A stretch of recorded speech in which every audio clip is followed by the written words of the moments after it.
Hi everyone, और अब हम बात कर रहे होंगे रिकर्जन के बारे में। रिकर्जन कॉन्सेप्ट हमने काफ़ी बार सुना होगा और ये बहुत ही पावरफुल कॉन्सेप्ट है।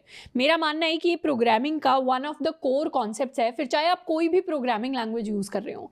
अगर रिकर्जन आपको आता है तो आप एक बेटर प्रोग्रामर बनते हैं, बहुत ज़्यादा प्रॉब्लम्स के सॉल्यूशन हम बहुत आसानी से निकाल पाते हैं।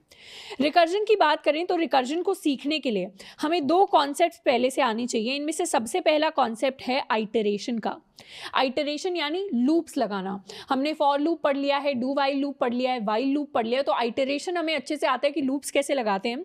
और दूसरा कॉन्सेप्ट जो हमें आना चाहिए वो है फंक्शंस का, कि फंक्शंस के अंदर पैरामीटर्स क्या होते हैं, आर्ग्यूमेंट्स क्या होते हैं, फंक्शंस कॉल कैसे लग रही होती है। अगर ये दोनों कॉन्सेप्ट हमें आते हैं तो हम रिकर्जन सीख सकते हैं, और लकीली हमने ये दोनों पढ़ लिए हैं तो अब हम रिकर्जन सीखने के लिए कंप्लीटली तैयार हैं।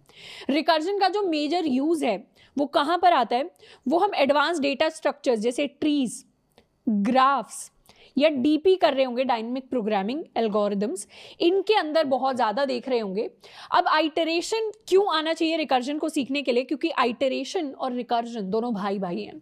जो काम हम लूप लगाकर आइटरेशन की हेल्प से कर सकते हैं वो सारे के सारे काम हम रिकर्जन से भी कर सकते हैं। जो काम हम रिकर्जन से कर सकते हैं वो सारे के सारे काम हम आइटरेशन से भी कर सकते हैं। बस डिपेंडिंग अपॉन द प्रॉब्लम, कुछ कामों को रिकर्जन से करना बहुत आसान होता है, जैसे ट्रीज के अंदर उसको ट्रेवर्स करना, पर आइटरेशन से वही काम बहुत मुश्किल हो जाता है। और कुछ कामों को आइटरेशन से करना बहुत आसान होता है लेकिन रिकर्जन में वो बहुत मुश्किल हो जाता है। तो डिपेंडिंग अपॉन द प्रॉब्लम, जैसे ही हम रिकर्जन पढ़ लेंगे आगे हम एक्सप्लोर कर रहे होंगे एडवांस डेटा स्ट्रक्चर्स में, एल्गोरिदम्स में, कि कौन सी सिचुएशन में हमें आइटरेशन यूज करना है, कौन सी सिचुएशन में हमें रिकर्जन यूज करना है। अब सबसे पहले समझते हैं कि रिकर्जन होता क्या है। अब 12वीं के अंदर मैथ में हमने एक छोटा सा कॉन्सेप्ट समझा था फंक्शंस का। मान लीजिए हमारे पास एक फंक्शन है f(x) is equal to x square. अब इस फंक्शन के लिए अगर मैं f ऑफ f(x) निकालना चाहूं तो वो क्या होगा, वो होगा एक्स स्क्वायर का स्क्वायर। अगर x इज इक्वल टू 2 के लिए मुझे निकालना है तो उसके लिए f(x) की वैल्यू क्या होगी, f(x) की वैल्यू होगी 4 यानी 2 का स्क्वायर। और f ऑफ f(x) मेरे लिए हो जाएगा क्या, f ऑफ 4 यानी 4 का भी स्क्वायर यानी 16। अब मैथ के अंदर बहुत कॉमन होता था कि एक फंक्शन के अंदर हम उसी को कॉल लगा दें, तो यही सेम चीज रिकर्जन का कॉन्सेप्ट है। जब एक फंक्शन बार बार खुद ही को कॉल करता है, जैसे इस फंक्शन ने पहले खुद ही को कॉल लगाई, उसके बाद अंदर वाले फंक्शन ने कुछ आंसर रिटर्न करके बाहर वाले को भेजा, उसने उसके बेसिस पर फाइनल वैल्यू कैलकुलेट की। इसको एक और तरीके से समझते हैं। मान लीजिए इस बार जो हमारा फंक्शन है वो फैक्टोरियल पर बेस्ड है। फैक्टोरियल हमें पता है ये क्या होता था, हमने मैथ के अंदर पढ़ा है कि factorial of a number n is equal to n multiplied by factorial of a number n-1। जिन स्टूडेंट्स को नहीं पता फैक्टोरियल क्या है, जिनका मैथ का थोड़ा सा बैकग्राउंड नहीं है, factorial of a number n होता है n multiplied bye n-1 multiplied by n-2, जब तक हम 1 तक मल्टीप्लीकेशन नहीं कर देते। जैसे अगर मुझे 5 फैक्टोरियल निकालना है तो वो क्या होगा, 5 into 4 into 3 into 2 into 1। 4 factorial मेरे लिए होगा 4 इंटू 3 इंटू 2 इंटू 1। ये एंड होता है 0 फैक्टोरियल पे, जिसकी वैल्यू 1 हमें पहले से ही हमेशा पता होती है। अब फैक्टोरियल ऑफ n हमारे लिए होता है n multiplied by factorial of n-1। अब इस फैक्टोरियल ऑफ n-1 को भी हम कैलकुलेट कर सकते हैं, कैसे, n-1 multiplied by factorial of n-2। इस फैक्टोरियल ऑफ n-2 को भी कैलकुलेट कर सकते हैं, कैसे, n-2 multiplied by factorial of n-3। तो ऐसे जाते जाते लास्ट में क्या आ जाता है, 1 मल्टीप्लाइड बाय फैक्टोरियल ऑफ 0। इस तरीके से फैक्टोरियल का पूरा चेन जो है वो नीचे तक जाता है। अगर मैं इसको एक एग्जाम्पल लेकर करूं, मान लीजिए हमें फैक्टोरियल ऑफ 5 निकालना है तो उसके लिए चेन कैसा रहेगा, factorial of 5 is equal to 5 multiplied by factorial of 4। Factorial of 4 is 4 multiplied by factorial of 3. Factorial of 3 is 3 multiplied by factorial of 2. Factorial of 2 is 2 multiplied by factorial of 1. And factorial of 1 is 1 multiplied by factorial of 0. इस factorial of 0 की value क्या है, इसकी value है 1, जो हमें already पता है। अब यहाँ से क्या कैलकुलेट हो जाएगा, यहाँ से कैलकुलेट होगा 1 इंटू 1 इज इक्वल टू 1, तो इसको रिप्लेस कर लेगा 1। तो 2 multiplied by 1 is equal to 2, इसको रिप्लेस कर लेगा 2। 3 मल्टीप्लाइड बाई 2, इसको रिप्लेस कर लेगा 6। 4 मल्टीप्लाइड बाई 6, इसको रिप्लेस कर लेगा 24।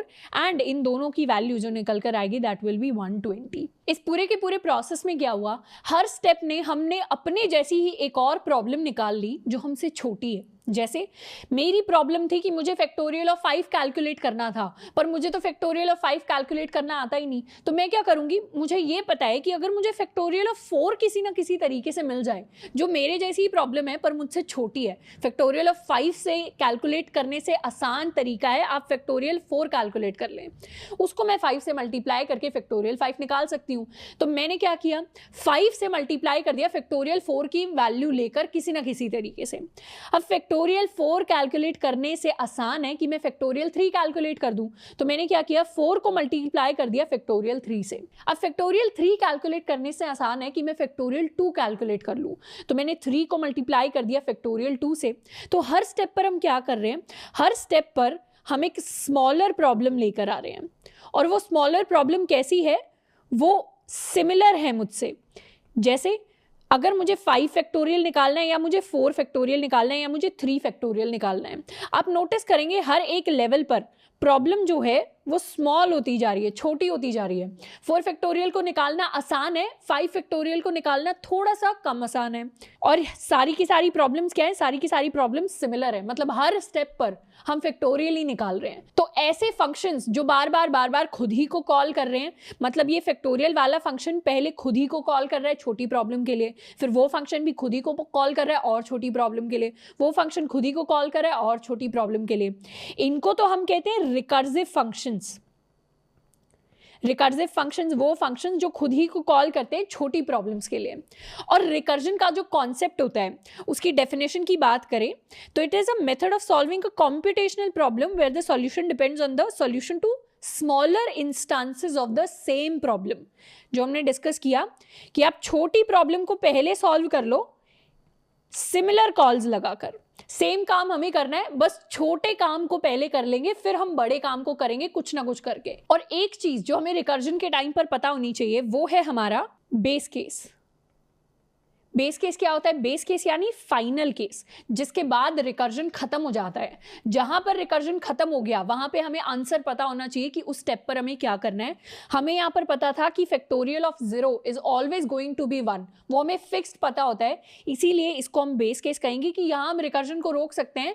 अब रिकर्जन के लिए फैक्टोरियल ऑफ -1 निकालने की हमें जरूरत नहीं है। तो वो केस जिसमें हमें डायरेक्टली आंसर पता होता है उसको हम बेस केस कहते हैं। जो फंक्शंस बार बार खुद को कॉल करते हैं उनको हम रिकर्सिव फंक्शन कहते हैं। और रिकर्जन क्या होता है, dividing a problem into smaller instances of similar problems. अब रिकर्जन को हल्का सा और डिटेल में समझते हैं। रिकर्जन के अंदर जब भी आप देखेंगे एक फ्लो बनेगा। फ्लो कैसे बनेगा, पहला हम ट्रैवल कर रहे होंगे 2 डिफरेंट डायरेक्शंस में। तो 2 डायरेक्शंस में ट्रैवल करने का मतलब क्या है, सबसे पहले आएंगे हम टॉप से लेकर डाउन तक। टॉप से लेकर डाउन तक कैसे आएंगे, पहले हम कैलकुलेट कर रहे हैं F5, फिर हमने कैलकुलेट किया F4।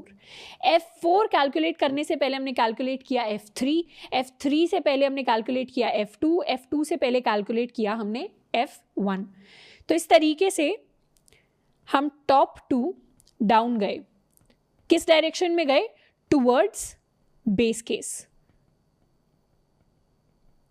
तो पहली डायरेक्शन होती है जब हम बड़े सॉल्यूशन से लेकर छोटे सॉल्यूशन की तरफ जाते हैं, जहां पर हम रुकते कहां पर हैं, जहां पर हम रुकते हैं बेस केस की तरफ। जैसे ही हमने बेस केस को टच कर लिया, अब हमें क्या करना है, वापस जाना है। वापस जाते हुए क्या करेंगे, हम ऊपर की डायरेक्शन में आंसर भेज रहे हैं, यहाँ पर 1, यहाँ पर हम आंसर भेज रहे हैं 2, यहाँ पर हम आंसर भेज रहे हैं 6, यहाँ पे हम आंसर भेज रहे हैं 24। एंड फाइनली मेन फंक्शन जिसने हमें कॉल लगाई होगी फैक्टोरियल फंक्शन को, वो ऊपर आंसर भेज देगा 120। तो ये हमने इस डायरेक्शन में यानी बॉटम से अप डायरेक्शन में जब कॉल लगाई, तो यहाँ पर हमने हर स्टेप पर सॉल्यूशंस को कंबाइन किया। सॉल्यूशंस को कंबाइन करते करते हमने बड़ी प्रॉब्लम को सॉल्व किया। जब छोटे प्रॉब्लम ने अपना सॉल्यूशन भेजा 1, तो हम f(2) कैलकुलेट कर पाए। जब f(2) ने सॉल्यूशन भेजा तो हम f(3) कैलकुलेट कर पाए। जब f(3) ने सॉल्यूशन भेजा तो हम f(4) कैलकुलेट कर पाए। जब f(4) ने सॉल्यूशन भेजा तो हम f(5) कैलकुलेट कर पाए। तो 2 डायरेक्शंस में रिकर्जन काम करता है। टॉप से लेकर हम बॉटम की तरफ आएंगे, जिसमें बड़ी प्रॉब्लम को हम छोटी प्रॉब्लम में कन्वर्ट करेंगे। जैसे ही बेस केस पर आ गए, अब हमें वापस ऊपर की तरफ जाना है। ऊपर की तरफ कैसे जाएंगे, सॉल्यूशंस को कंबाइन कर करके। तो जो भी हमने कुछ कैलकुलेट किया तो उसको ऊपर भेज देंगे, उसके बाद उसको और ऊपर भेज देंगे। तो इस तरीके से हमारा रिकर्जन काम करेगा। अब रिकर्जन को हम छोटे से डायग्राम की हेल्प से समझे तो नॉर्मल फंक्शन कॉल्स में क्या होता है, हमारा होता है एक मेन फंक्शन। मेन फंक्शन क्या करता है, किसी भी नॉर्मल फंक्शन को कॉल लगाता है। नॉर्मल फंक्शन कुछ वहाँ पर कंप्यूटेशन करता है, अपने वेरिएबल बनाता है, आंसर निकालता है और फाइनली कंट्रोल क्या करता है, वापस से मेन फंक्शन को रिटर्न कर देता है।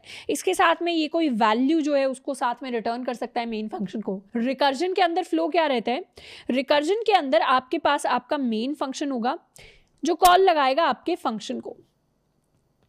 अब फंक्शन क्या करेगा, खुद ही को कॉल लगाएगा।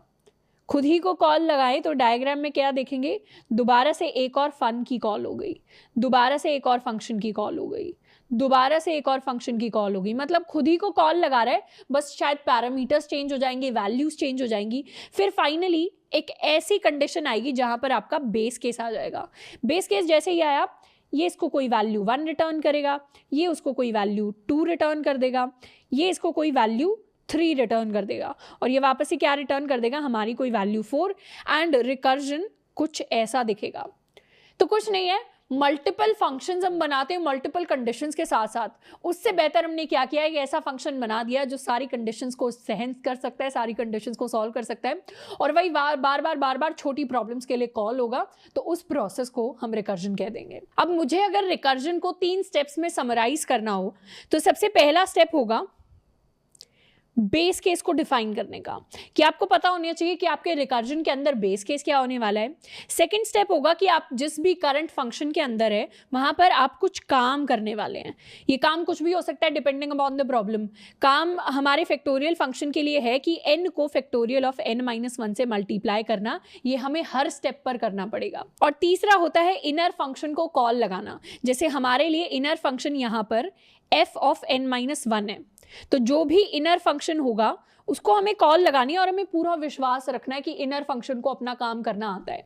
जैसे फैक्टोरियल ऑफ n के लिए हमने क्या किया, n multiplied bye f of n-1। अब यहाँ पर हमने एक कॉल तो लगा दी और हमने अज्यूम किया कि फैक्टोरियल ऑफ n-1 अपना पूरा काम बहुत अच्छे से कर देगा। ये कॉल लगाते हुए, एजम्पशन लगाते हुए हमें पता है फैक्टोरियल ऑफ n-1 हमें सही आंसर ला कर देगा, फिर उसको हम n से मल्टीप्लाई कर देंगे तो हमारे पास f n का सही आंसर आ जाएगा। अगर हमने PMI पढ़ा है मैथ के अंदर, प्रिंसिपल ऑफ मैथमेटिकल इंडक्शन, उसमें भी यही होता था। हम क्या करते थे, n इज इक्वल टू 1 के लिए सॉल्यूशन निकाल लेते थे, उसके बाद एज्यूम करते थे किसी x के लिए हमारा सॉल्यूशन बिल्कुल सही है, उसके बाद कोशिश करते थे कि x प्लस 1 के लिए जो हम सॉल्यूशन निकालेंगे वो भी सही होगा, अज्यूमिंग दिस इज करेक्ट। तो वही प्रिंसिपल ऑफ मैथमेटिकल इंडक्शन, अगर मैथ नहीं पढ़ा है तो यही सेम अप्रोच है, उसको मैथ की टर्म्स में मैंने बता दिया है, उस तरीके से हम सॉल्व कर सकते हैं। 3 स्टेप्स हैं, मैं दोबारा बता देती हूँ एक बार। बेस केस पता कर ले कि अगर उस केस पर, जिस केस पर हमें पता है कि n के लिए क्या वैल्यू होगी। दूसरा कि कुछ काम हम कर रहे होंगे हर एक लेवल पर। तीसरा कि हमारी जो इनर कॉल्स हैं उन पर हमें विश्वास रखना है कि वो हमारे लिए सॉल्यूशन लेकर आ जाएंगी। ये 3 स्टेप्स होते हैं किसी भी रिकर्सिव फंक्शन को, किसी भी रिकर्जन को कंप्लीट करने के। अब ये कॉन्सेप्चुअली रिकर्जन को जितना बढ़िया से समझाया जा सकता है उतना बढ़िया से मैंने समझा दिया है। सबसे बेस्ट चीज़ हमारे लिए ये होगी कि हम 1-2 कोड्स को भी करेंगे, 1-2 प्रॉब्लम्स को सॉल्व करेंगे रिकर्जन से। उसके बाद अगर थोड़ा सा भी डाउट रह जाता है तो इस एक्सप्लेनेशन को दोबारा से हम देख सकते हैं उन प्रॉब्लम्स के कॉन्टेक्स्ट में। तो दोबारा से एक बार थ्योरेटिकल एक्सप्लेनेशन को हम देख लेंगे प्रैक्टिकल कोड लिखने के बाद, तो और भी ज़्यादा रिकर्जन जो है वो बहुत अच्छे से क्लियर हो जाएगा।